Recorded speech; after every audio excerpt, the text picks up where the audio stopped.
ఆస్తి అడుగుతున్నాడు. గమనిస్తూ ఉండాలి, తండ్రి మరణించిన తర్వాతే ఆస్తి పంచుకోవాలి, కానీ తండ్రి బ్రతుకుండగా ఆస్తి తీసుకోవడానికి వీల్లేదు ఈ బైబిల్ చట్టం ప్రకారంగా. యూదులు, ఇజ్రాయేల్ అదే.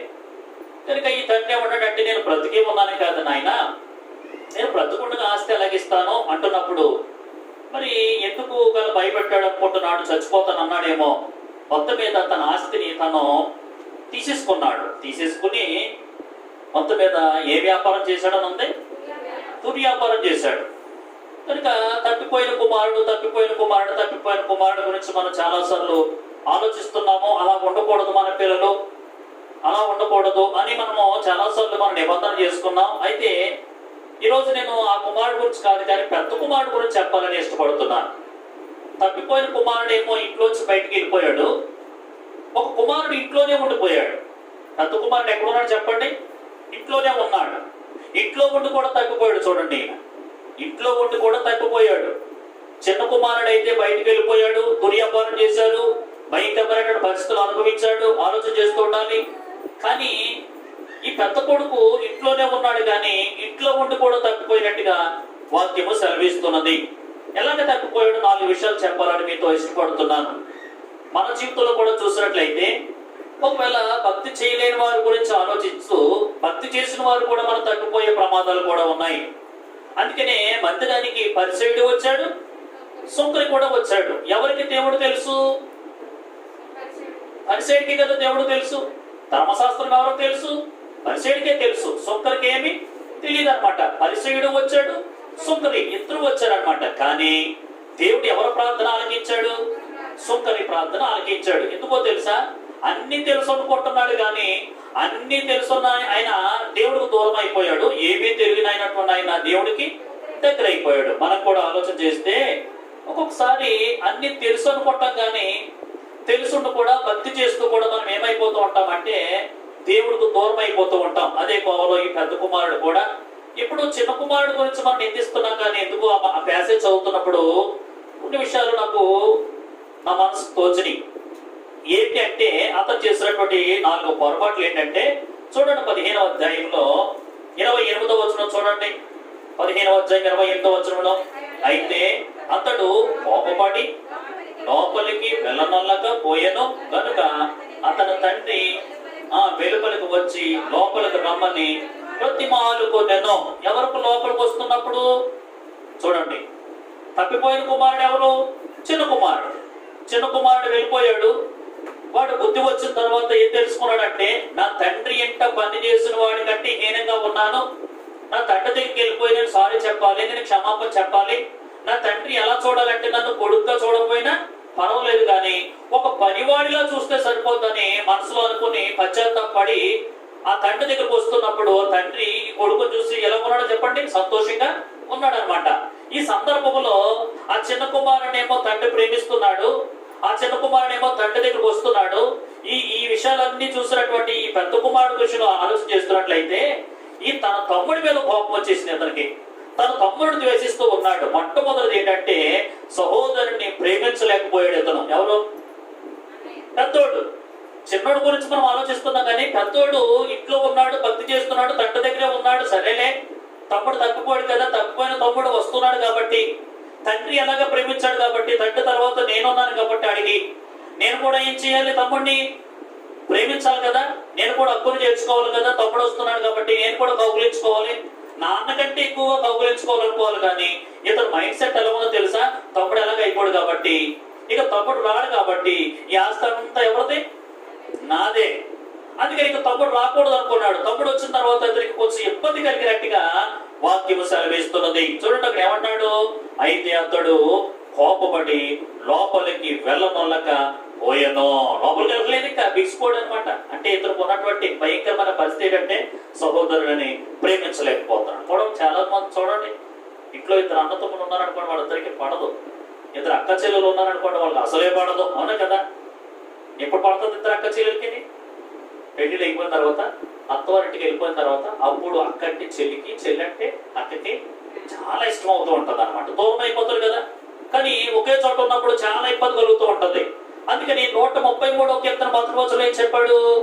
సహోదరులు ఐక్యత కలిగి జీవించుట ఎంత మేలు, ఎంత మనోహరం అన్నాడు. అది మన జీవితంలో, క్రైస్తవ జీవితంలో చేయవలసింది ఏంటంటే, ఒకటి క్రైస్తవ ప్రేమలో సహోదర ప్రేమ చాలా అవసరం అన్నమాట.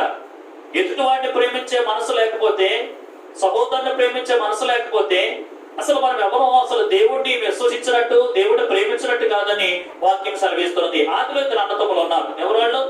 కయ్యీను, హేబేలు. కయ్యీను, హేబేలు వాళ్ళిద్దరూ కూడా ఒకే తల్లికి పుట్టిన వారు. గమనిస్తూ ఉండాలి. ఒకే రక్తం పంచు పుట్టిన వారు. కానీ వాళ్ళిద్దరి మధ్యలో ఏముంది చెప్పండి? ఏముంది? సహోదర ప్రేమ లేదండి. చూడండి, చిన్నోడు బాగానే ఉన్నాడు, కానీ పెద్దోడు దృష్టి అంతా కూడా ఎలా ఉందో తెలుసా? తప్పని చంపేయాలని ఆలోచన చేస్తూ ఉన్నాడు. గమనిస్తూ ఉండాలి. ఎందుకో తెలుసా? వీళ్ళిద్దరూ అర్పణ తీసుకొచ్చారు, కానీ ఈ అర్పణ ఎవరు స్వీకరించలేదు? దేవుడు స్వీకరించలేదు. ఆ కారణాన్ని బట్టి తప్పని మీద ఏమొచ్చింది? అతనికి అసూయ వచ్చేసి, అసూయ ఎముకలకు పుల్లు అంట. వెంటనే చంపేసినట్టుగా వాక్యం సెలవిస్తుంది కదండి. మంచి అన్నదమ్ములు కూడా ఉన్నారు బైబిల్ గ్రంథంలో. మంచి అన్నదమ్ములు కూడా ఉన్నారు. అబ్రహాము, లోతు ఎవరు వాళ్ళు? చూడండి, అన్న కొడుకైనా ఎలా భావించాడు? అన్న తమ్ముడు కింద భావించాడు కదా. తమ్ముడు కిందే భావించాడు. వీళ్ళిద్దరూ కలిసే ఉన్నారు. వీళ్ళ ఆస్తి అంతా కూడా కలిసే ఉంది. ఒకనొక సమయంలో ఈ గొర్రెల కాపరులను ఆ గొర్రెల కాపరులు గొడవెట్టేసుకున్నారంట.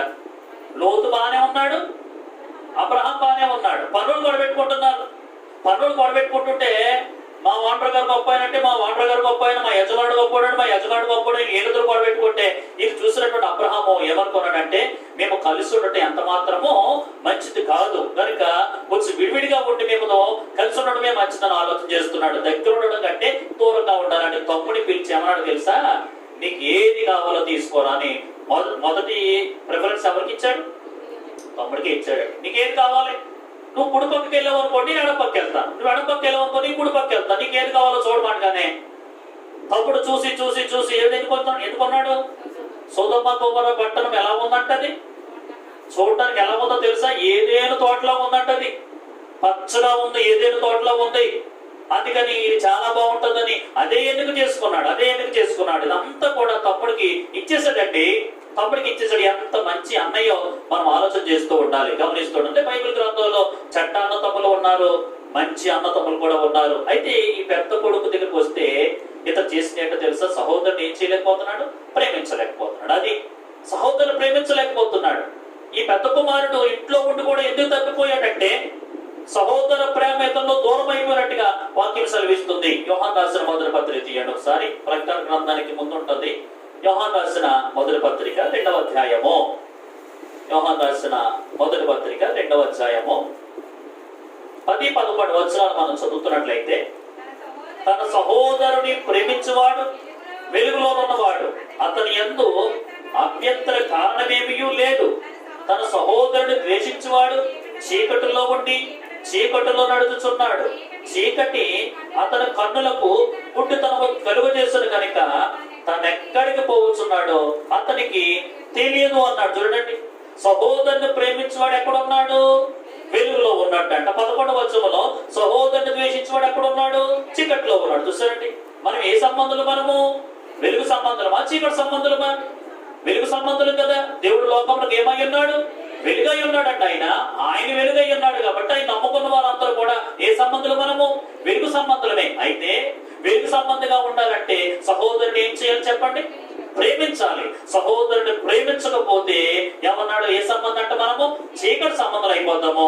సహోదరుని ప్రేమిస్తే ఏ సంబంధాలు అవుతున్నామో? వెలుగు సంబంధాలు అయిపోతాం. కనుక అతను ఎక్కడికి వెళ్ళినప్పటికీ కూడా భయంకరమైన పరిస్థితులు ఎదురవుతూ ఉంటాయని వాక్యం సెలవిస్తుంది. ఈ రోజు మనం ఆలోచన చేస్తే ఈ పెద్ద కుమారుడికి ఉన్నటువంటి మొట్టమొదటి లక్షణం ఏంటి చెప్పండి? సహోదరుని ప్రేమించలేకపోవడమే. అతను ద్వేషిస్తున్నాడు. తమ్ముడు వస్తున్నప్పుడు నాన్నకు సంతోషంగా ఉంది, కానీ ఇతనికి ఎంత మాత్రమో సంతోషంగా లేక లోపలికి రాలేకపోతున్నాడు. తండ్రి బ్రతిమాలించుకుంటున్నాడు తండ్రి చేత. 3వ అధ్యాయంలోనే, మొదటి యోహాను రాసిన పత్రికలోనే చూడండి, 3వ అధ్యాయము 15వ వచనం చదవండి. 3వ అధ్యాయం 15వ వచనంలో, తన సహోదరుని ద్వేషించువాడు నరహంతకుడు, ఏ నరహంతకుని యందును నిత్య జీవం ఉండదని మీరు ఎరుగుదురు. నేను చెప్పిన మాటలు బైబిల్లో ఉన్నాయా? తన సహోదరుని ద్వేషించువాడు అంటే ఏమైపోతాడు? నరహంతకుడు. అందుకని నరహంతకులకి ఎక్కడ చోటు లేదు? దేవుడి రాజ్యములో చోటు లేదు అనమాట. నరహంతకుడు అంటే ఎవరనుకుంటున్నాం మనం? ఈ కత్తించిన సపోర్ట్ చేసేవాడు ఏమనుకుంటున్నాం, నరహంతకుడు అంటున్నా. కాదు కాదు కాదు, ఎంత బాగా చెప్పాడో చూడండి. ఈరోజు ఆలోచన చేసుకున్నాడు. పెద్ద కుమారుడు ఉన్నటువంటి ఈ భయంకరమైన లక్షణాలు చూడడానికి ఎలా ఉన్నాడు, తండ్రి దగ్గరే ఉన్నట్టున్నాడు, కానీ అతను హృదయంలో చూడండి, హృదయాలోచన ఎరిగిన వారు ఎవరు, దేవుడే. చూడండి, తప్పిపోయినా కూడా ఆ చిన్న కుమారుడు ఉన్నటువంటి మనసు ఒకవేళ తండ్రి దగ్గర ఉన్నటువంటి పెద్ద కుమారుడు లేకుండా అయిపోతుంది. కారణం ఏంటో తెలుసా, ఇతనికి ద్వేషం అన్నది, సహోదరుని ప్రేమించలేనటువంటి మనసు ఉన్నట్టుగా వాక్యం సెలవిస్తుంది. అదే యోహాను రాసిన మొదటి పత్రిక 4వ అధ్యాయం 20వ వచనం కూడా చూడండి. 4వ అధ్యాయము 20వ వచనంలో ఏమన్నాడు, ఎవడైనాను నేను దేవుణ్ణి ప్రేమించుచున్నానని చెప్పి తన సహోదరుని ద్వేషించినడలా అతడు అబద్ధికుడగును. తాను చూచిన తన సహోదరుని ప్రేమింపని వాడు తాను చూడని దేవుని ప్రేమింపలేడు. దేవుని ప్రేమించువాడు తన సహోదరుని కూడా ప్రేమింపవలనను ఆజ్ఞను మనం ఆయన వలన పొంది ఉన్నాము. ఎవడైనా నేను దేవుని ప్రేమిస్తున్నానంటే ఎవరు ప్రేమించాలి చెప్పండి, ఎవరు ప్రేమించాలి? ఐక్యత కలిగి ఉంటే ఎంతో మనోహరం, సహోదరులు కలిసుంటే శాశ్వత జీవం. ఐక్యత కలిగి ఉంటే ఎంతో మనోహరం, సహోదరులు కలిసుంటే శాశ్వత జీవం. ప్రత్యక్షపరచాలి యేసు ప్రేమ సత్యం, ప్రత్యక్షపరచాలి, కాపాడుకోవాలి సమాధాన బంధం, కాపాడుకోవాలి సమాధాన బంధం. ఐక్యత కలిగి ఉంటే సహోదరులు కలిసుంటే శాశ్వత జీవం. కలిసుంటేనే విడిపోతేనా, కలిసి ఉంటే సరే. అందుకని ఈ పెద్ద కుమారుడు ఉన్నటువంటి చెడ్డ లక్షణం ఏంటో తెలుసా, తోటి సహోదరుని ఏం చేయలేకపోతున్నాడు. సహోదరుడు అంటే మనం అన్నతమ్ములు అనుకుంటున్నాం. మనం చూడండి, సహోదరుడు అంటే ఇప్పుడు మనం అందరం ఎవరు, మందిరంలో ఉన్న వాళ్ళు అందరూ ఎవరు, సహోదరులు, సహోదరులు అనమాట. అందుకని కొరింథీ సంఘంలో కూడా కక్షలు ఉన్నాయంట. చూసారా, పౌలు అంటున్నాడు కొరింథీ సంఘంలో వాళ్ళు సంఘానికి వస్తున్నారు, శరీరత్తాలు తీసుకుంటున్నారు, వాళ్ళు దేవుడిని ఆరాధిస్తున్నారు, కానీ వాడు హృదయంలో ఏమన్నా తెలుసా, కక్షలు ఉన్నాయి, కక్షలు ఉన్నాయి, కక్షలు ఉన్నాయి. యేసుప్రభువు కూడా ఏమన్నా తెలుసా, నువ్వు అర్పణ అర్పించక ముందు నువ్వు ఏం చేయాలి, నీ సహోదరుడితో ఏం చేయాలి, నువ్వు సమాధాన పడాలని. అందుకనే మొట్టమొదటి కొండ మీద ప్రసంగంలో ఏం చెప్పారు తెలుసా, సమాధాన పడివారు ధన్యులు. వారెవరు, దేవుడి పిల్లలు. అది సమాధాన పడేవారు దేవుడి పిల్లలు, సమాధాన పడిన వారు అంతే. దేవుడి పిల్లలు కాకపోతే అంతే కదా, సమాధాన పడిపోవాలి. అందుకని మనకి ఎవరికైనా కోపం వచ్చింది అనుకోండి, ఖచ్చితంగా సమాధాన పడాలి. కొంతమంది చూడండి, భార్య భర్తలిద్దరికి కోపం వస్తుంది అనుకోండి, ఎంతసేపు ఉండాలండి, ఎంతసేపు ఉండాలన్న, కొంతమందికి నెలల తరపడి ఉండిపోతూ ఉంటాయి, నెలల తరపడి అనమాట. చాలాసార్లు చెప్పుకున్నాం కదా, ఆయన వెళ్ళిపోతూ వాళ్ళ అమ్మాయికి ఇస్తాడు అన్నమాట డబ్బులు, అమ్మకి ఇచ్చే డబ్బులు. ఆవిడేమో నాన్న టిఫినట్టే తినేసి వెళ్ళమను, ఏ కూర అనమాటాడు అడుగు, ఎవరు అడగాలి అంటే ఒక్కరోజు అంతే.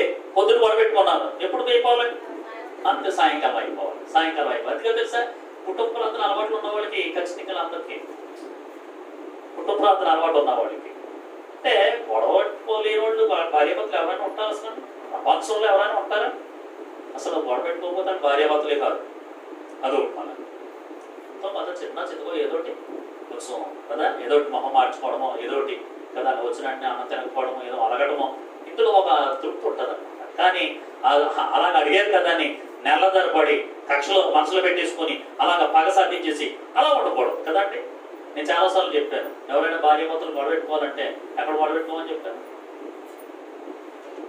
అమ్మా, అది స్వీట్ చెప్తుంది కదా, టీవీ సౌండ్ పెద్దగా ఎక్కుని తలుపులు వేసేసుకొని లోపల గొడవ పెట్టుకోతారు, పిల్లలు ఎదురకుండా గొడవ పెట్టుకోకూడదని చెప్పాను. అలాగని తనకు గొడవ పెట్టుకోకండి, దేవుని స్తోత్రం చెప్పండి. సహోదరుడు ఐక్యత కలిగి ఉండాలి, ఐక్యత లేదన్నమాట, సహోదర ప్రేమ లేదు. రెండో మాటలో చూడండి, 15వ అధ్యాయంలోనే లూకాసు సువార్త చెప్తున్నాను నేను. లూకాసు సువార్త మళ్ళీ తీయండి, లూకాసు సువార్త 15వ అధ్యాయము 29వ వచనంలో, అందుకతడు తన తండ్రితో, ఇదిగో ఇన్ని ఏళ్ల నుండి నిన్ను సేవించుచున్నానే, నీ ఆజ్ఞను నేనెన్నడను మీరలేదే, అయినను నా స్నేహితులతో సంతోషించినట్లు నీవు నాకెన్నడను ఒక మేక పిల్లనైనను ఇయ్యలేదు. 31వ వచనం చదవండి. అందుకతడు, కుమారుడా నీవెల్లప్పుడు నాతో కూడా ఉన్నావు, నావన్నీ నీవి. మనము సంతోషపడి ఆనందించుట యుక్తమే. తండ్రి ప్రేమ అర్థం కాలేదు. రెండోది, ఒకటి సహోదరుని ప్రేమించలేకపోయాడు, ఇతర లక్షణము. రెండోది, తండ్రి ప్రేమను కూడా అర్థం చేసుకోలేకపోయాడండి. ఇతను ఎక్కడ ఉంటున్నాడు? ఎవరి దగ్గర ఉంటున్నాడు? తండ్రి దగ్గరే ఉంటున్నాడు. చూడండి, తగ్గిపోయిన వాడు చిన్నపిల్లడేమో వెళ్ళిపోయాడు, తమ్ముడు వెళ్ళిపోయాడు, ఎక్కడెక్కడికో వెళ్ళిపోయాడు. వెళ్ళిపోయిన తర్వాత అసలు ఉన్నదంతా ఇరికే కదా, ఎంతో సంతోషంగా నాన్న దగ్గరే బతుకుతున్నాడు కదా, ఆలోచన చేస్తుండాలి. అయినా కూడా తమ్ముడు వచ్చిన తర్వాత ఇతను చేస్తున్న పని ఏంటో తెలుసా? నా కోసం ఒక్క మేక పిల్లనైనా ఎప్పుడైనా ఇచ్చేవా నువ్వు? తండ్రి అంటున్నాడు, నాయనా రే, నా దగ్గర ఉన్నదంతా ఎవరికి? ఇది నా దగ్గర ఉన్నదంతా ఎవరికి? నీకేం కదా. అంటున్నప్పుడు కూడా తండ్రి కామెంట్ చేస్తున్నా, అంటే తండ్రి ప్రేమను. అంటే ఇప్పుడు తండ్రి అంటే ఎవరో తెలుసా? ఈరోజు ఆలోచన చేస్తుండాలి. ఆ తండ్రి ఎవరికి సాదృశ్యంగా ఉన్నారు? యేసు ప్రభు వారికి సాదృశ్యంగా ఉన్నారు. అది దేవుడికి సాదృశ్యంగా ఉన్నారు. యోహాను సువార్త 3:16 చదివితే మీరు అక్కడ దేవుడు లోకమును ఎంతో ప్రేమించినది. దేవుడు లోకమును ఎంతో ప్రేమించాడు. ఎంత ప్రేమించాడో తెలుసా? అదనమాట, తన కుమారుణ్ణి మనందరి కొరకు కూడా ఈ భూమి మీదకి పంపించినట్టుగా వాక్యం సెలవిస్తుంది. ఎంత ప్రేమ చూడండి. ఆయన తండ్రికి ఉన్నటువంటి ప్రేమను ఈ కుమారుడు అర్థం చేసుకోలేక ఏమన్నా ఆయన ఇష్టం వచ్చినట్టు మాట్లాడుతున్నట్టుగా వాక్యం సెలవిస్తున్నది. అందుకని ప్రేమ ఉంటే ఏమవుతుంది? సామెతల భక్తుడు అంటున్నాడు చూడండి. సామెతల గ్రంథము చక్కటి మాట ఉంటుంది. 10వ అధ్యాయము 12వ వచనంలో మనం చూస్తే, సామెతల గ్రంథము 10వ అధ్యాయము 12వ వచనంలో, పగ కలహమును రేపును, ప్రేమ దోషములన్నిటినీ కప్పును. ప్రేమ ఉన్నప్పుడు దోషాలన్నీ ఏమవుతాయి? ప్రేమ ఉన్నప్పుడు అసలు దోషం చూడాలనిపించదు. దోషాలన్నీ కప్పెట్టేస్తూ ఉంటుందా? అదొక రకమైన ప్రేమ అన్నమాట. మా చిత్తప్పుడు రోజు తాగొచ్చు, చాలా భయంకరంగా. నాకు చాలా కోపం వచ్చేసింది. మా అమ్మతో ఏమని కూడా తెలుసా? వీడికి 4 రోజులు అన్నం పెట్టడం మానేస్తే వీడు సరిగ్గా లైన్లో పడిపోతాడు అని చెప్తే, నిజమేనా? వీడికి అన్నం పెట్టకూడదు అనేది. కానీ నాకంత ప్రేమ లేదు. కానీ కక్ష అంటే కోపం అనమాట. కొంచెం మారతాడని అనిపించింది. కానీ కన్నకొడుకు కాబట్టి మా అమ్మకి ఏముంది? ప్రేమ ఉంది. సరే అయిపోయింది, మేము అన్నం వండేసుకున్నాం, తినేసాం, అంతా అయిపోయింది, తలుపులు వేసేసాం. తలుపులు కూడా తీయొద్దు మా అంటే, మా అమ్మాయి ఏమో తెలుసా? తలుపులు కూడా తీయకూడదు, ఎవరైనా సరే తలుపు తీయకండి. చిన్నవాడు ఆడొస్తే బంగారం వస్తే తలుపు తీయకండి అన్నది. అమ్మో, మా అమ్మ ఎంత మారిందేమో అనుకున్నాం.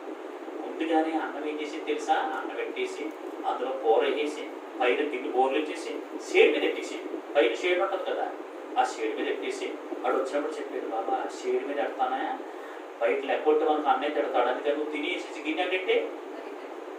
ప్రేమ చెప్పండి. దోషములను పొద్దున్న తెలిసిన తర్వాత అమ్మ ఏంటంటే, అప్పుడు మా అమ్మ అనేది మరి ఆడన్నాం, లేకపోతే మరి అలా. ప్రేమ దోషాలు ఏం చేస్తుంది? ఎదుటివాటిని దోషాలు చేసిన మనం ప్రేమించే మనసు ఉన్నప్పుడు దోషాలు అంటే, చిన్నపిల్లోడు అంటే తమ్ముడు ఈ పొరపాటుని అన్ని క్షమించలేకపోతున్నాడంటే ఆలోచన చేస్తున్నాడు. అక్కడ చెప్తున్న మాట, తండ్రి ప్రేమను అర్థం చేసుకోలేని పరిస్థితిలో ఉన్నాడు. రోమాపత్రిక 5:8 చూడండి. రోమాపత్రిక 5వ అధ్యాయము 8వ వచనంలో చూడండి. రోమాపత్రిక 5వ అధ్యాయము 8వ వచనంలో, అయితే దేవుడు వెల్లడిపరుచున్నాడు. ఎట్లనగా, మనం ఇంకనూ పాపులమై ఉండగానే క్రీస్తు మన కొరకు చనిపోయాను. కాబట్టి ఆయన రక్తం వలన ఇప్పుడు నీతిమంతులుగా తీర్చబడి మరింత నిశ్చయముగా ఆయన ద్వారా ఉగ్రత నుండి రక్షించబడుదుమో. దేవుడు మన ఎడల ఏం చూపిస్తున్నాడంట? ప్రేమను వెల్లడపరుచున్నాడు. ఎలా వెల్లడపరుస్తున్నాడు?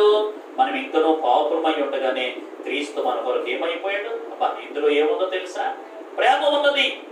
మనందరి కొరకు కూడా ప్రభువైన యేసుక్రీస్తు వారు ఏమయ్యారండి కదా? మరణించారు కదా. చక్కటి పాట ఉంటుంది కదా, నన్నెంతగా ప్రేమించితివో నిన్నంతగా పోషించితినో, నన్నెంతగా నీవెరిగితివో నిన్నంతగా నీ మరచితినో, కలనా చేసే పగలనా దాయనా సేదాయగలనా. దేవుడి స్తోత్రం.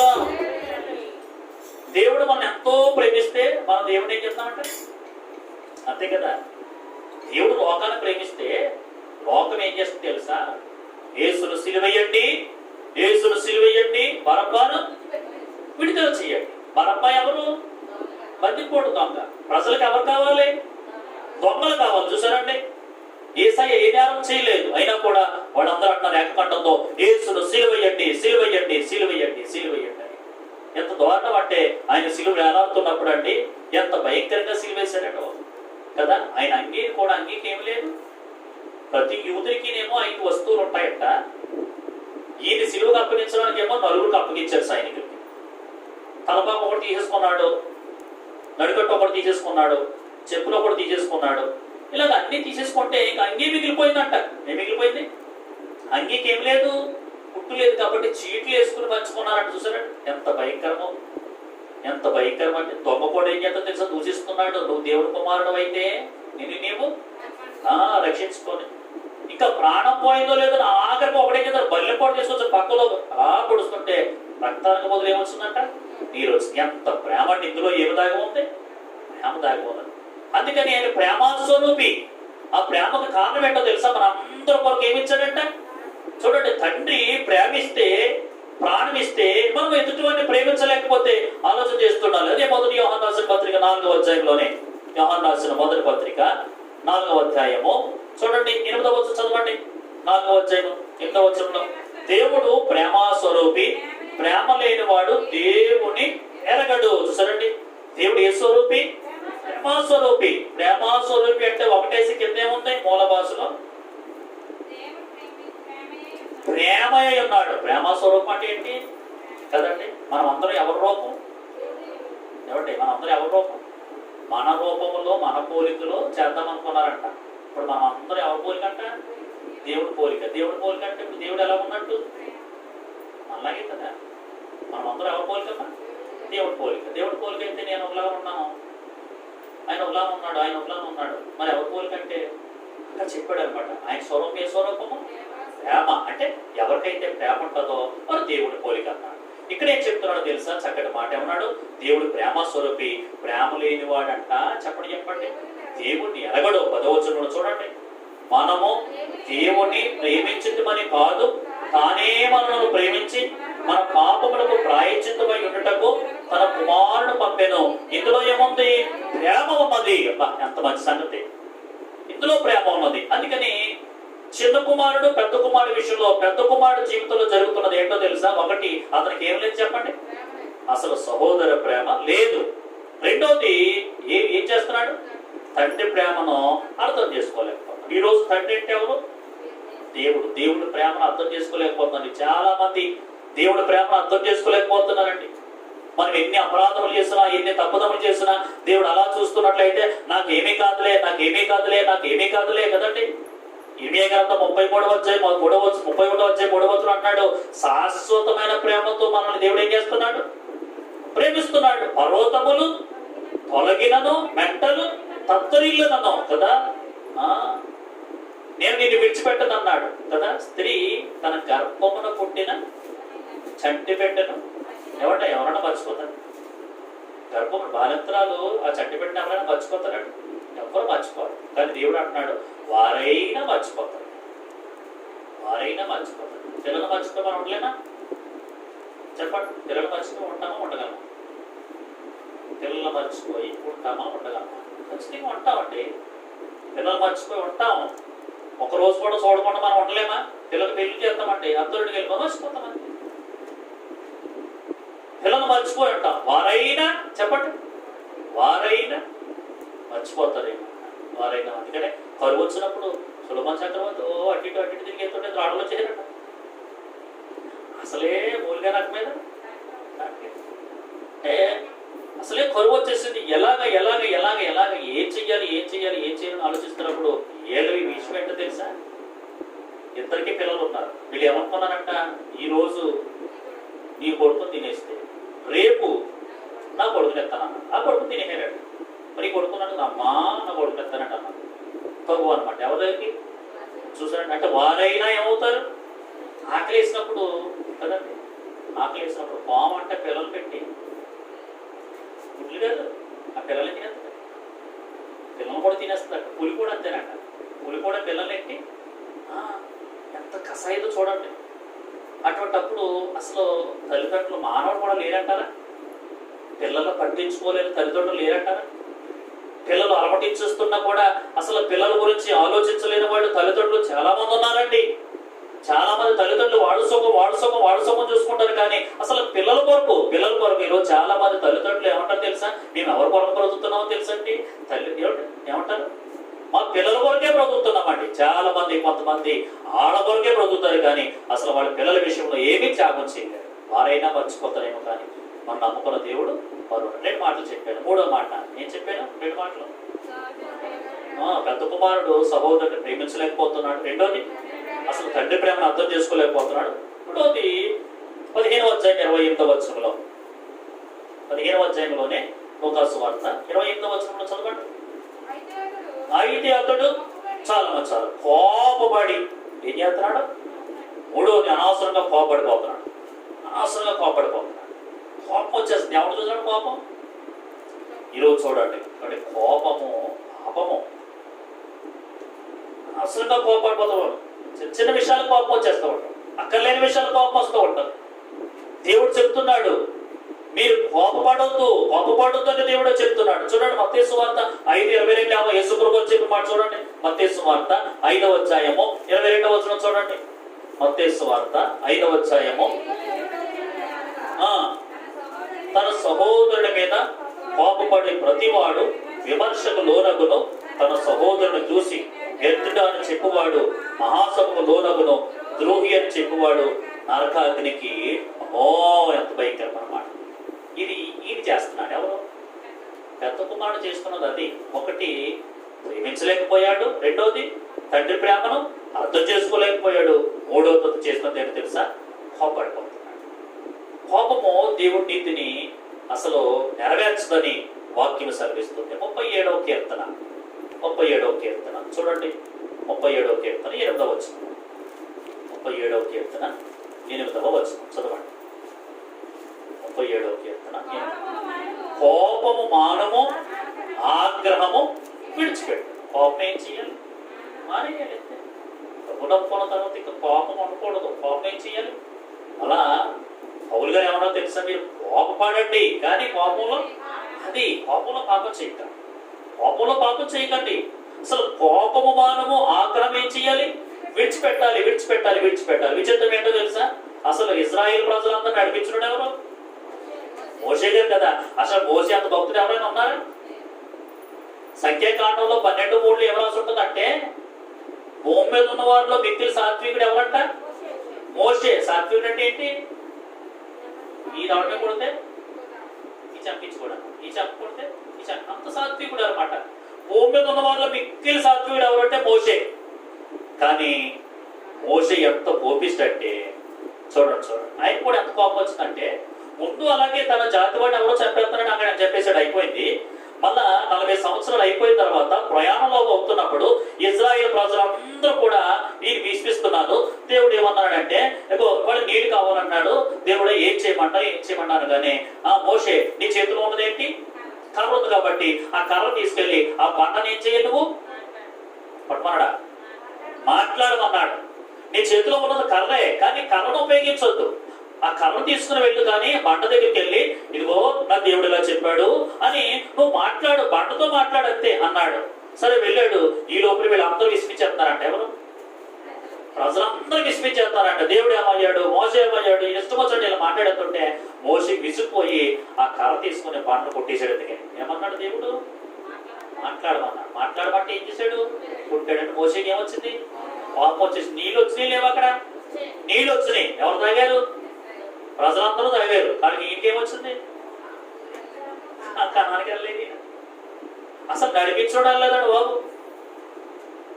6 లక్షల మందిని ఈయన నడిపించాడు. అక్కడ వరకు చూశాడు, బయలు చూశాడు, కనాన్ని ఎలాగొందో చూశాడు, యెహోషువకు అప్పగించాడు, గమనిస్తూ ఉండాలి. కానీ అసలు కనానికి వెళ్లకుండా చనిపోయాడట ఈయన. కనానికి వెళ్ళిన వాళ్ళు ఇద్దరని మనం చెప్పుకుంటాం. ఎవరు? యెహోషువ. లేదు వెళ్ళలేదు. ఎందుకు కనానికి చేరలేదంటే ఆయనకు ఉన్నటువంటి చిన్న అలవాటు ఏంటి?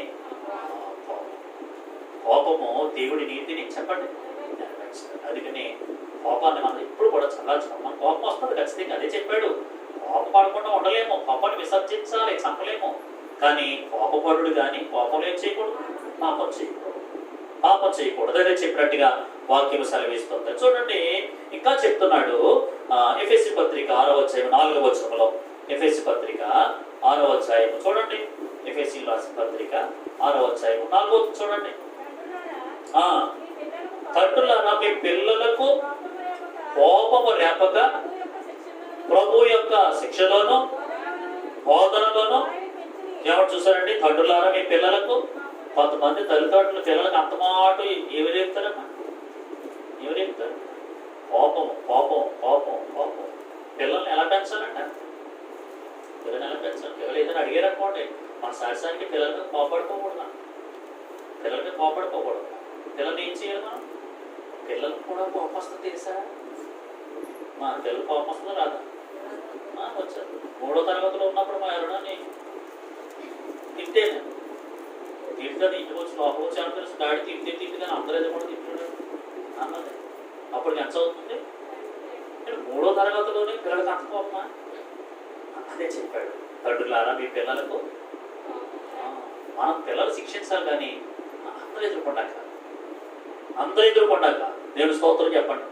అందుకని తల్లిదండ్రులు చెప్తున్నాడు, తండ్రులారా మీ పిల్లలకు కోపం రేపకండి. మీరు ఏం చేయాలి? మీరు పిల్లల్ని అది చిన్నప్పటి నుంచి కూడా వాడు దేవుడి యొక్క శిక్షణలో పెంచితే వాడు సరైపోతూ ఉంటారు. పెద్ద అయిన తర్వాత అందుకనే బాలుడు నడవలసిన త్రోవ వాడికి నేర్పించాలండి. నేర్పించాలంటే దేవుడు మందిరానికి తీసుకురావాలి. దైవ జ్ఞానాన్ని అలవాటు చేస్తే అతను కోపం నుంచి తప్పించబడతాడని వాక్యం సెలవిస్తున్నది. ఇంకా తిమోతి రాసిన మొదటి పత్రిక 2:8 చూడండి. తిమోతి రాసిన మొదటి పత్రిక 2వ అధ్యాయము 8వ వచనం చదవండి. ముఖ్యం చేస్తాను నేను. చూడండి, కావున ప్రతి స్థలమందును పురుషులు కోపమును సంశయమును లేని వారై పవిత్రమైన చేతులెత్తి ప్రార్థన చేయవలెను. పురుషులు ఏం చేయాలమ్మా? ఏం మానాలి అంటే ఆడవాళ్ళ కోసం రాయలేదు చూసారా? ఆడవాళ్ళ కోపం కోసం రాయలేదు ఇక్కడ. ఎవరి కోసం రాశాడు అమ్మా? ఎవరి కోసం? కయ్యేను నీకు కోపమేలా? కయ్యేను నీకు ఎందుకు కోపం వచ్చేసింది? తమ్ముడు ఏడని అడిగాడు, కోపం వచ్చిందండి. తమ్ముడు ఏడని అడుగుతున్నప్పుడు సమాధానం చెప్పలేకపోతా కోపం వచ్చింది. కయ్యేను నీ కోపమేలా, నీ కోపమేలా. కానీ ఇక్కడ కూడా చక్కటి మాట చూడండి. తిమోతి రాసిన మొదటి పత్రిక 2వ అధ్యాయం 8వ వచనం అన్నాడు, కావున ప్రతి స్థలమునందు పురుషులు ఏమనాలంట? కోపమును సంశయమును లేనివారే పవిత్రమునైన చేతులెత్తి ప్రార్థన చేయవలనని కోరుచున్నాను. ఎవరు? పౌలు గారు. తిమోతి, నువ్వు నేర్పించవలసింది ఏంటో తెలుసా? ఇక్కడ పురుషులందరూ ఏం చేయాలో తెలుసా? కోపము మానేసి ఏ చేతులెత్తి ప్రార్థన చేయాలి? పవిత్రమైన చేతులెత్తి ప్రార్థన చేయాలంట. ఈరోజు పురుషులు ఎక్కువ చేతులెత్తి ఏం చేయాలి? ఏమండి, సంఘంలో ఆడవాళ్ళు ఎక్కువ ఉంటారు, మగవాళ్ళు ఎక్కువ ఉంటారు? ఆడవాళ్ళు ఎక్కువ ఉంటారు కదా, ఆడవాళ్ళు ఎక్కువ ఉంటారు. చాలాసార్లు చెప్పుకున్నాం కదా, మగవాళ్ళు ఎక్కువ, ఆడవాళ్ళు ఎక్కువ. మామూలుగా మగవాడు గొప్ప, ఆడవాడు గొప్ప? మగవాళ్ళే గొప్ప. మరి గుళ్ళో మగవాడు ఉంటారు, ఆడవాడు ఉంటారు ఎక్కువ? మన గుళ్ళో పర్లేదు మగవాడు ఉన్నారు. కొన్ని చోట్ల అస్సలు మగవాళ్ళు అస్సలు ఉంటారు. అమ్మా ఏదమ్మా మీ మగవాడు? మా మగవాడు అంటే ఏం చేస్తారు అమ్మా? ఏం చేస్తారు? కానీ ఇక్కడ అన్నాడు, ప్రతి స్థలమునందు పురుషులు కోపం మానేసంటే చేతులు ఏం చేయాలి? ప్రార్థన చేయాలి. ఆ తర్వాత మీకు చెప్పాడు ఏమన్నాడు చూడండి. ఏమన్నాడు? మరియు స్త్రీలు అనుకువయు స్వస్థబుద్ధి గలవారై ఉండి తగు మాత్రము వస్త్రముల చేతనే గాని జడలతోనైనాను బంగారములతోనైనాను వంశములతోనైనాను మిగిలి వెనగల వస్త్రములతోనైనాను అలంకరించుకొనక దైవభక్తి గలవారమని చెప్పుకున్న స్త్రీలకు తగినట్టుగా సత్క్రియల చేత తమను తామును అలంకరించుకోవలేను. వీళ్ళకి చెప్పాడు, వాళ్ళకి చెప్పాడు. ఓకే, పురుషుడికి అన్నాడు కోపడపోకుండా మీరు ఏం చేయాలి? చేతులెత్తి ప్రార్థన చేయాలి. స్త్రీలు కూడా ఎలా చెప్పాడో చక్కగా చెప్పాడు. 11వ వచనం అన్నాడు, స్త్రీలు మౌనంగా ఉండి సంపూర్ణ విధేయతతో ఏం చేయాలంట? ఎవరి దగ్గర? ఎవరి దగ్గర? అది పురుషుల దగ్గర నేర్చుకోవాలని కదా. ఎవరి దగ్గర నేర్చుకోవాలన్నా? కొంతమంది ఎవరి దగ్గర నేర్చుకుంటారు కదా. ఎవరి దగ్గర నేర్చుకోవాలి? ఎవరి దగ్గర నేర్చుకోవాలి? స్త్రీలు పురుషుల దగ్గర నేర్చుకోవాలంటే భార్యలు ఆ సందర్భం అది. భర్తల దగ్గర ఏం చేయాలి? ఇప్పుడు ఎవరు చెప్పింది? ఎవరైనా వినాలి కదండి. ఈ మధ్యకాలంలో రివర్స్ అయిపోయింది.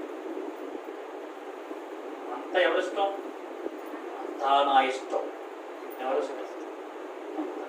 అంతా ఆవిడిష్టమే. ఏం కోరుతామంటా చెప్పు.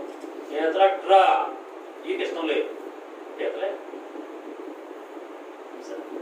అంటే నేను చెప్పింది కదమ్మాయి, ఇక్కడ అలా ఉందని ఆయన అలా చెప్తాడు అనమాట. మౌనంగా ఉండవలసిందే కానీ అన్నాడు. చూసారా? దేవుని స్తోత్రం చెప్పండి. ఓకే, ఇలా చెప్పుకుంటూ పోతే చాలా ఉన్నాయి. మళ్ళీ మీకు కోపం వస్తుంది. 3 మాటలు చెప్పాడు నేను. పెద్ద కుమారుడు కదండి, ఇంట్లో ఉండి కూడా ఏమైపోయాడు? తప్పిపోయాడు. కారణం ఏంటి? 1, సహోదరుని ప్రేమించే మనసు లేదు. 2వది, తండ్రి ప్రేమను అర్థం చేసుకోలేదు. 3వది, అనవసరంగా కోపడిపోతున్నాడు. ఆఖరి ఏంటో తెలుసా? 15వ అధ్యాయం 29వ వచనంలో, లూకా సువార్తలోనే 15:29, అందుకతడు ఇదిగో మీరలేదే, అయినను నా స్నేహితులతో సంతోషించినట్లు నీవు ఎన్నడూ ఒక మేక పిల్లనైనను ఇయ్యలేదు. ఎవరితో సంతోషించినట్లు? స్నేహితులు. నేను అనుకుంటున్నాను ఇతనుకున్న స్నేహితులు కూడా ఆత్మీయులు కాదు. ఎవరికున్న స్నేహితులు? అసలు తప్పిపోయిన కుమారుడుకున్న స్నేహితుల గురించి పక్కనెక్కండి. ఇతరుకున్న స్నేహితులు ఏంటో తెలుసు? పుండు మీద ఏమేయాలి? పుండు మీద ఏమేయాలి? ఓకే, ఏదో నీళ్ళు వేయాలి, కదా ఆయింట్మెంట్ వేయాలి. కానీ పుండు మీద కొంతమంది ఏం చేస్తారు? నేను అలాగడా అంతకుముందు నన్ను ఏమన్నా తెలుసా? మామూలు కదరా, వేసేకూడదు, కారు వేసేకూడదు. మీరు స్నేహితులు అందరూ ఎట్లా అంటే మీ తమ్ముడు అంతా తీసేసుకున్నా సరే నీకేమీ లేదనా అన్నట్టుగా కదండి. స్నేహితులు ఈ స్నేహితులతో కలిసి ఆనందించాలని లేకుండా ఉన్నదంటే ఇతర స్నేహితులు కూడా ఆత్మీయులు కాదని వాక్యం సెలవిస్తుంది. ఆ స్నేహితుల గురించి చూసినట్లయితే యాకోబు రాసిన పత్రిక 4:4 ఏమంటున్నాడు చూడండి. యాకోబు రాసిన పత్రిక 4వ అధ్యాయము 4వ వచనం చదవండి. యాకోబు రాసిన పత్రిక 4వ అధ్యాయము 4వ వచనం స్నేహాన్ని గురించి ఎంత బాగా చెప్పాడు. వ్యభిచారులారా, ఈ లోక స్నేహము దేవుడితో వైరమని మీరు ఎరుగరా?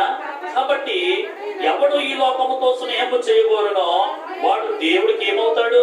శత్రువు అయిపోతాడు. చూసారండి, శత్రువు అయిపోతూ ఉంటాడు. వ్యభిచారులారా అన్నాడు వాడిని. అంటే లోకంతో స్నేహం చేసేవాడు, లోకంతో స్నేహం చేసేవాడు ఆలోచన చేస్తూ ఉండాలి. అంటే దేవుడికి బదులు లోకాన్ని తీసుకొచ్చి ఏది పెట్టేసినా అది లోక స్నేహం అయిపోద్దని వాక్యం సెలవిస్తుంది. అదే మొదటి యోహాను రాసిన పత్రిక కూడా అదే మాట చెప్తున్నాడు చూడండి. యోహాను రాసిన మొదటి పత్రిక 2వ అధ్యాయము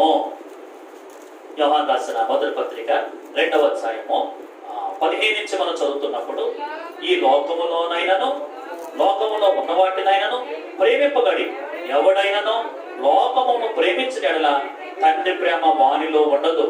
లోకములో ఉన్నదంతయు అనగా శరీరాశయు, నేత్రాశయు, జీవటమును తండ్రి వలన పుట్టినవి కావు, అవి లోక సంబంధమైనవే. 17వ వచనంలో, లోకమును తన ఆశయు గతించిపోతున్నవి గాని దేవుడు చిత్తమును జరిగించువాడు నిరంతరము నిలుచును. చూసారండి, ఇతను స్నేహితుల గురించి ఆలోచన చేస్తే అసలు ఇతను లోక స్నేహాన్ని కూడా ఇతను ప్రేమిస్తున్నాడు, కానీ ఇతని స్నేహితులు ఆత్మీయులు కాదు. ఈ 4 కారణాలను బట్టి ఈ పెద్ద కుమారుడు కూడా ఇంట్లో ఉండి కూడా ఏమైనట్టు? తప్పిపోయినట్టే. అసలు వెళ్ళిపోయి తప్పిపోయాడు మనం చిన్న కుమారుడు అనుకుంటున్నాం, కానీ పెద్దోడు ఇంట్లో ఉండి కూడా ఎంత పగ సాధిస్తున్నాడో చూడండి. ఇంట్లో ఉండి కూడా దేవుడి దృష్టిలో తప్పిపోయినాడు అయిపోయాడు. సహోదరుని ప్రేమించట్లేదు, తండ్రిని అర్థం చేసుకోవట్లేదు. ఏమంటే సారిసారికి కోపం పడిపోతున్నాడు, తమ్ముడు వచ్చాడని కోపం పడుతున్నాడు. ఆకయ్య గారు చెప్తున్నాడు, నా స్నేహితులతో నేను ఎంజాయ్ ఎప్పుడూ చేయలేదు, కానీ వాడు ఎలా తిరిగినప్పటికీ కూడా వాడిని అలాగే ప్రేమిస్తున్నామని చెప్తున్నప్పుడు తండ్రి చెప్తున్న మాట మనం ఆలోచన చేస్తూ ఉండాలి. సామెతల గ్రంథంలో 18:24 ఆఖరి మాట చదువుతాము, చదివి మనం ప్రార్థన చేసుకుంటాం. సామెతల గ్రంథము 18వ అధ్యాయము 24వ వచనం చూడండి. సామెతల గ్రంథము 18వ అధ్యాయము 24వ వచనం చదువు. జ్ఞానము 18:24 బహుమంది చెలుకాండ్రు గలవాడు అంటే ఎవరు? కొంతమందికి ఉంటారంట బాబు ఫాలోవర్స్. ఎంతమంది ఉంటారో కదా. ఎక్కడికి వెళ్తే వాళ్ళ గుంపు, ఎక్కడికి వెళ్తే అక్కడ, ఎక్కడికి వెళ్తే చూడండి. బహుమంది గలవాడు అంటే సొలొమోను గారికి అంతమంది స్నేహితులు ఉండేవారు. అంత అయిపోయింది, శ్రవణం అయిన తర్వాత అయిందంటే ఏంటి వివరం. ఎక్కువ మంది స్నేహితులు ఉండేవారు. చాలా మందికి ఏమంటే జీవితమే, కొంతమంది జీవితము స్నేహం కిందకి రాయి. చూడండి చూడండి కొంతమంది ఎలా ఉంటారో తెలుసా?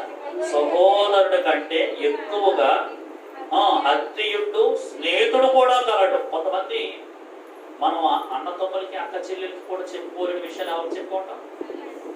చూడండి ఫ్రెండ్తో చెప్పుకుంటాం, స్నేహితుడితో చెప్పుకుంటూ ఉంటాం. కానీ ఆ స్నేహితుడు నిజమైన స్నేహితుడు అయి ఉంటారు. దేవుడు స్తోత్రం చెప్పాడు. మనకి బెస్ట్ ఫ్రెండ్, చాలా మందికి బెస్ట్ ఫ్రెండ్స్ ఉంటారు. ఎవరైనా కోపం వచ్చింది అనుకోండి, అన్నతమ్ములు ఎవరికీ తెలియదు. ఈ బెస్ట్ ఫ్రెండ్ ఎవరో తెలుసుకుని ఎక్కడ మా ఓడి కోసం ఈ పొద్దున్న ఇచ్చి అదిలా ఉన్నాడు ఏంటంటే అప్పుడు వాడు చెప్తాడు అనమాట ఈ విషయం ఏంటో. అంటే వీళ్ళ మధ్యలో ఏముంటావు, దాపరికాలు ఏమి ఉండవు అనమాట. ఒకటి అదైతే. కానీ పైన ఏం రాశాడు? బహుమంది చెలికాండ్రు గలవాడు ఏమైపోతాడు? నష్టపోతాడు. అలాగని ఎవరితో పడితే వాళ్ళతో స్నేహం చేస్తే మనకి ఏం కలుగుతుందంట? నష్టం కలుగుతుంది. మనం అలాగా స్నేహం చేయకూడదు. అది చెప్పాడు వృద్ధిపతులు కూడా. దుష్ట సాంగత్యము మంచి నడతను చెరుపుతూ మన స్నేహం కూడా మంచి స్నేహితులు మనం ఎన్నిక చేసుకోవాలి, సెలెక్ట్ చేసుకోవాలంటే. ఆత్మీయ స్నేహితులతోటి మనము సహవాసం చేస్తూ ఉండాలి. అదే మొదటి కీర్తనలో ఏమన్నాడు?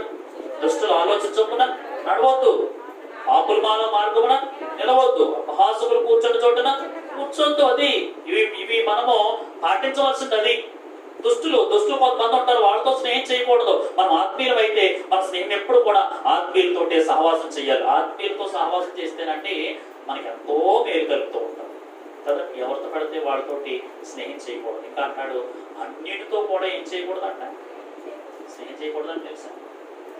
అన్యుడు దేవుడిని ఎరగిన వాడితో ఎక్కువ బెస్ట్ ఫ్రెండ్ మనం చేసుకోకూడదంట. మనకు బెస్ట్ ఫ్రెండ్ ఎవరు తెలుసా? దేవుడు తెలుసున్న వాడే బెస్ట్ ఫ్రెండ్ అవ్వాలంట. సరే, అన్యుడితో స్నేహం చేయకూడదు, అన్యుడితో స్నేహం చేయకూడదు. ఈ 4 కారణాలు బట్టి ఇంట్లో ఉన్న కూడా పెద్ద కుమారుడు ఏమయ్యాడు? తగ్గిపోయాడు. ఈ విషయం ఆలోచిస్తే మనం కూడా ఒకవేళ దేవుడు నమ్ముకొని కూడా తండ్రి ప్రేమలో ఉండి సంఘంలో ఉండి కూడా తగ్గిపోయిన వాళ్ళు చాలా మంది ఉంటాం.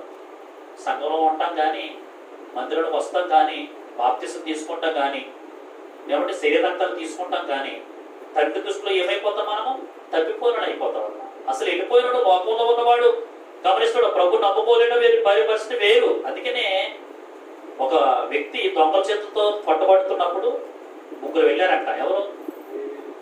ఒకటే ముందు ఎవరు వెళ్ళారు? పరిసీయుడు వెళ్ళాడు కదా. పరిసీయుడు వెళ్ళాడు కానీ కదా అసలు పట్టించుకోలేదు. రెండోది ఎవరు వెళ్ళారు? లేవీయుడు వెళ్ళాడు, ఆయన కూడా పట్టించుకోలేదు. మూడోది ఎవరు వెళ్ళారు?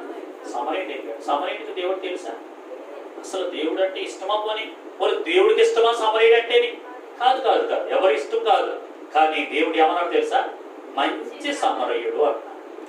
మంచి సమరయుడు అన్నాడు. ఈరోజు మనం కూడా ఆలోచన చేస్తూ ఉండాలి. చాలా మంది ఒకవేళ ప్రభువుని నమ్ముకున్న వారికంటే లోపంలో ఉన్న వాళ్ళే మంచి పనులు చేస్తున్నప్పుడు మనకి ఏమనిపిస్తుంది అయితే ఒకసారి ఆడ ప్రభు నమ్ముకుంటే ఎంత బాగుండి అనిపిస్తుంది కదా.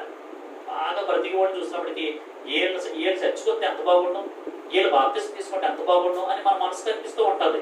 కొంతమంది బాప్తిసం తీసుకున్న వాళ్ళు ఇష్టం వచ్చిన పడుతున్నప్పుడు అసలు ఇలా అనవసరంగా బాప్తిసం తీసుకున్నారు వీళ్ళు అని మనసు కూడా మనకి కలుగుతూ ఉంటుంది. అందుకని తప్పిపోయిన చిన్న కుమారుడు ఎలాగా చెడిపోలేదు వేరే విషయం.